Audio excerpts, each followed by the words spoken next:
Ce matin, nous allons sur la ferme d'un frère à Agnier. Et c'est un jeune frère qui fait de très très bonnes choses là-bas. Nous allons voir ce qu'il fait. Et en même temps, pour montrer à la jeunesse que tout est possible. On s'y met quand on se bat.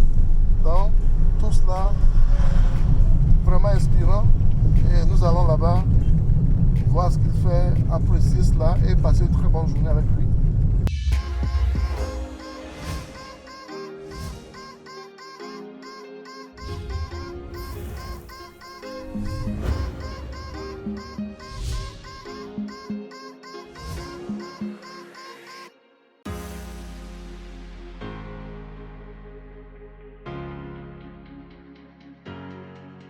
Nous sommes à Agnier, chez notre frère qui a la ferme Sifa et à Yendoubé Kopé.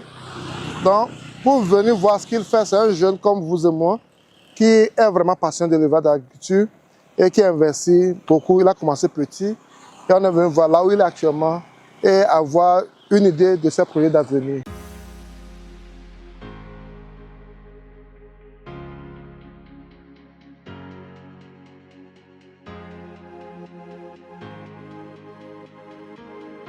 Bon, je pense que tout d'abord, je suis heureux de pouvoir venir, pas seulement vous accompagner d'une délégation.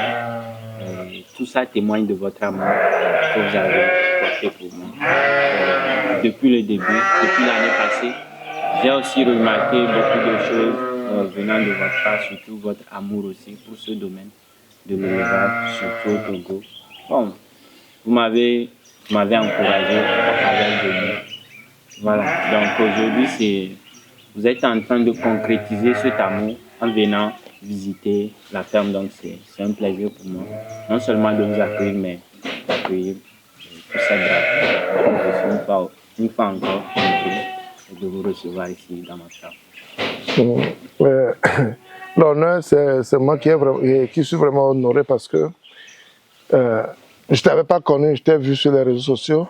Et le problème aussi, c'est que quand je voulais faire les moutons, j'ai cherché sur les réseaux sociaux, j'ai trouvé personne togolais qui parle de ça.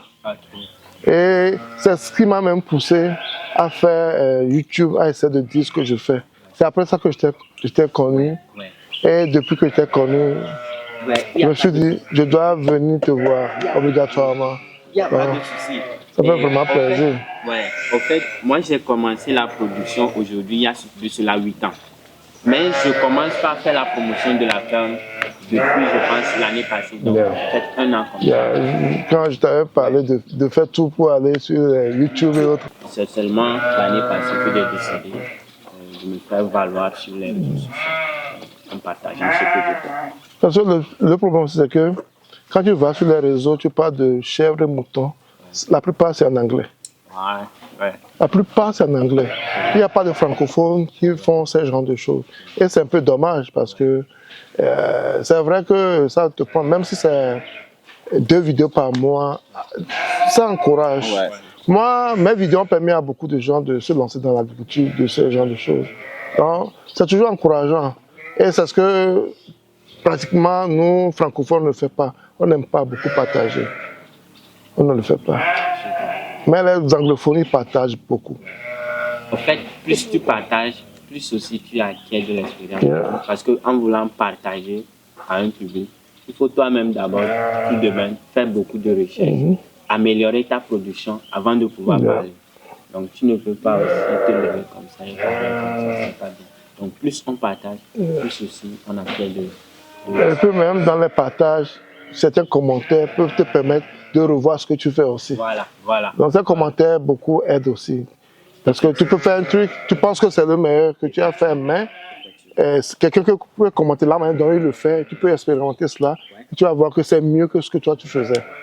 Donc, et c'est grâce à ce partage-là que je vous ai connu. Vous voyez un peu. Donc ça me permet aussi de tisser des liens, d'avoir de bonnes relations, de toucher de très bons esprits ouverts. Et bon, je pense que c'est en cela que je serai encore plus productif. Tu vois un peu. Je peux me renfermer et me perdre.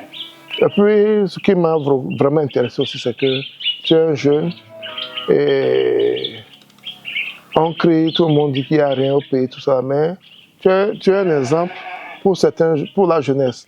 Je ne dis pas que tout le monde doit faire l'élevage, l'agriculture, mais chacun n'a qu'à chercher à faire quelque chose et être consistant dans son domaine. Tu m'avais dit que tu as commencé avec 5, je pense. Ouais, une dizaine. Maintenant, 18. maintenant, ce que tu as essayé... On a au moins 4 parcs ici. Yeah. Ouais. Et chaque année, au moment de Tabaski, tu sors au moins une centaine. Ouais. C'est pas petit. Ouais. Donc, c'est encourageant et ça fait plaisir. Merci. Ça fait plaisir. Le problème aussi, la plupart de ces moutons sont nés ici. Ouais. Ils ont grandi ici. Donc, ils n'ont plus...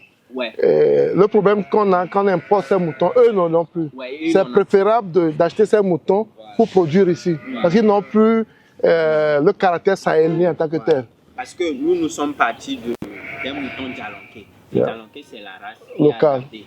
Donc, moi, je suis parti juste de ce que nous avons dans la zone, dans notre zone, une Otogo, dans la zone côtière, les moutons Djalonké. Nous avons utilisé cela pour obtenir des moutons qui seront rustiques, qui seront adaptés à notre milieu, qui seront adaptés mais qui auront une très bonne croissance.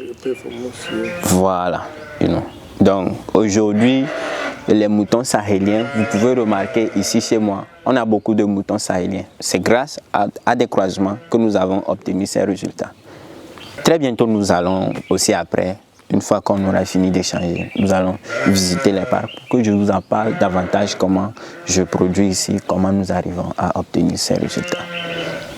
Donc, ce qu'il faut savoir aussi, Seafarm, c'est une ferme agro-silvopastorale. Donc, agro-silvopastorale, on a la production végétale et la production animale. Donc, ces deux productions vont nous permettre de produire. Donc, nous allons nous spécialiser dans la culture du maïs, du soja, pour produire la complémentation de nos bétails. Ensuite, les moutons vont nous produire du fumier, de l'engrais naturel que nous allons prendre pour fertiliser nos champs. Donc, Seafarm, c'est une symbiose entre la production végétale, qui est la production primaire, et la production secondaire, la production animale. Donc, le but, c'est de nous recentrer vraiment ici à la ferme, tout en trouvant des solutions dans notre ferme. Donc, Seafarm, c'est une autoproduction. Quand tu veux te lancer dans la production, en fait, il y a des logiques dans la production. Toute production s'inspire d'une logique. Tu vois un peu. Donc, ici, à la ferme, nous partons de notre production pour être plus productifs. Mais chez d'autres, la production est une fin en soi. Tout pour produire, comme chez les Blancs. Peu importe les moyens, tu dois produire. Donc, peu importe si tu dois utiliser l'engrais, des engrais chimiques, des substances chimiques, des hormones de croissance, tu dois produire. Donc, tout pour produire. Mais ici, nous partons de la base, nous partons de notre production, de la production bio, pour produire plus. Et bon, chaque fois que moi je vous suis, vous avez, ce que moi je remarque, vous avez beaucoup plus de l'envie. Vous avez l'envie, ça se sent. Vous avez l'envie, C'est pas forcément vous avez fait des études agronomiques, mais vous avez l'envie, vous avez cette passion-là. Tu veux un peu. Et cette passion aussi, ça m'anime. Ça m'anime parce que bon, la production, c'est ça. Des fois, moi, je suis 7 jours sur 7 ici à la ferme. Je suis tranquille. Je suis tranquille. Ouais. J'ai tout fait le travail. Le soir, je regarde mes amis toute la journée. Et moi, je souris. On va manger en bonne santé. Ouais. C'est une vérité. Tu as besoin de cet amour de ce que tu fais. Ouais. Ouais, c'est ça. Ouais, c'est ça. Ouais. Tu as besoin de cet amour. Sans l'amour, on ne peut rien faire. Ouais. Bon, pour d'autres, ça peut être compliqué la production, mais pour moi, c'est... Voilà, je suis dedans et j'aime ça. Et... Surtout, ça fait 8 ans que tu es dans ça. Ouais. Il y a une grande différence. Ouais. Tu as fait beaucoup d'erreurs, mais... Ouais. À chaque fois, tu essaies de les corriger, améliorer. Ouais. C'est ce que les gens ne comprennent pas. Ouais. Des fois, les gens arrêtent. Mais bon. Ouais. Il faut toujours... C'est ça. C'est ça.